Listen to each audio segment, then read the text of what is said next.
It was difficult to tell who was the more surprised, Matthias and his party or the rat sentries. There was a second's pause, then they scattered.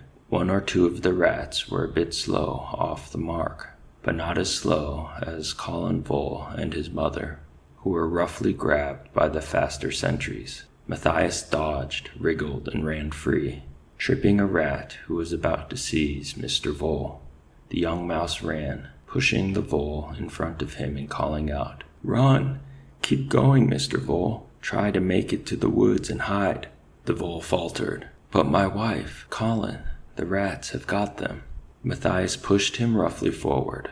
"They'll get you too if you don't hurry. Move yourself, Vole. You'll be no good to your family as a prisoner again."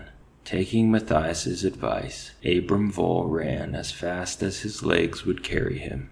Matthias turned and picked up a heavy branch. He faced the oncoming rats. "Only a dozen of you," he taunted. "Let's see what you rats are made of. First come, first served." Matthias swung the branch. It whooshed through the air, causing the rats to stop in their tracks. As he advanced on them, flailing the branch, he shouted at the top of his voice, Basil Staghair, where are you?" The rats tried to circle Matthias. One got too near. A hefty blow from the improvised staff sent him crashing to the ground. "Oh, well hit, sir, jolly well hit." It was the hare. He came bounding up, for all the world as if he were on a Sunday school picnic, grinning from ear to ear. Colin and Mrs. Vole came panting in his wake. Matthias gasped with relief. "Basil, where in heaven's name did you get to?" The skillful creature dodged a rat, spun round, and landed a fierce, double-footed kick to its stomach. The rat bowled over, completely winded, all the fight knocked out of its body. Basil chuckled. "Sorry about that, Matthias, my old lad, but these chaps gave up chasing me. I scooted back to my den. Spring cleaning, you know. A bit late.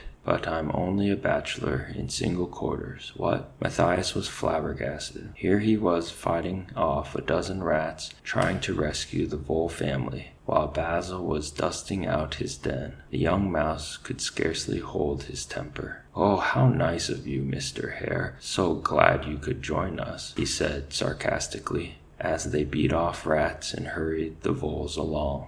"I don't suppose you put the kettle on for tea?" Basil bowed to Mrs. Vole and offered her his paw. "Allow me, ma'am." "Why, yes, as a matter of fact, I did. Nothing like a fresh pot of mint tea after some good, healthy exercise. What? Matthias struck a rat square in the face with the butt of his branch. The hare was obviously insane. Mint tea, indeed. "Well, I don't suppose you think I'm going to sit in your den drinking tea all afternoon," he yelled. Basil had a hammerlock on a rat. He swung him and knocked two more flat on the ground. He winked at Matthias. "I certainly hope not, old bean. You see, it'd be perishin' awkward, as I've only got a 4-piece tea set. And, if I'm not mistaken, the small gent who took off for the woods like a scalded duck is obviously the husband of this delightful Lady Vole, so I'll have to invite him too, won't I?" Matthias tripped a rat with the branch. He was learning to take Basil in his stride. "Why, of course you will, Mr. Hare. What a bore you must think of me.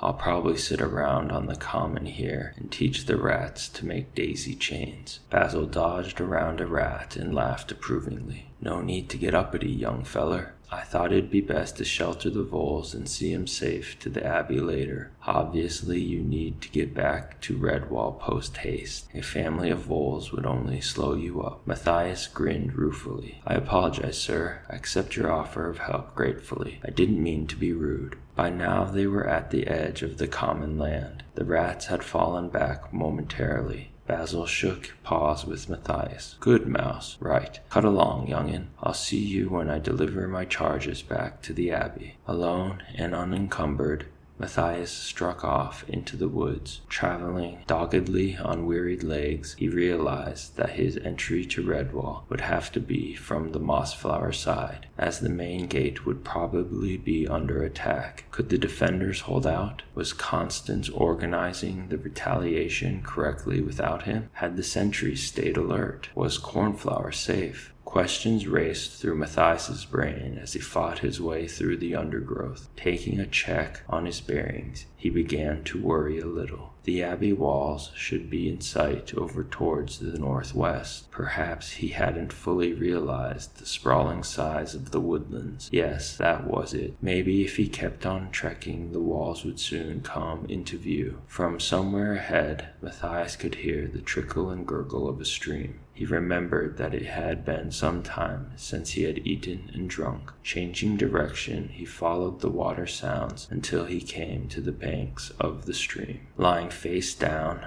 on a low outcrop of red sandstone, Matthias drank his fill of the cool, sweet stream water. Further down the bank, he followed some young dandelions. Gathering a bunch of tender leaves and buds, he made his way back to the sun-warmed sandstone and stretched out on his back, nibbling dandelions and gazing up at the cloudless blue June sky through the treetops. What an action-packed day it had been. Matthias was glad of the brief respite after all the excitement, but he told himself that he could not afford to stay long. He must press on to Redwall. He heaved a great sigh. The life of a warrior was very tiring. He closed his eyes momentarily. He thought of Martin the warrior. Did he ever feel tired? He must have, defending the abbey with his large, heavy sword, wearing all that armor. Whatever happened to the sword? It had to be somewhere. Legendary weapons didn't rust and wear away to nothing. Otherwise, they'd never get to be legends. A dragonfly hovered directly above the young mouse, gently stirring his whiskers. What was this strange creature doing in his territory? He glided a little closer. It was quite safe. The oddly garbed animal posed no threat to his authority as bailiff of this stretch of water. He was fast asleep, snoring like a squirrel in midwinter, oblivious to all about him.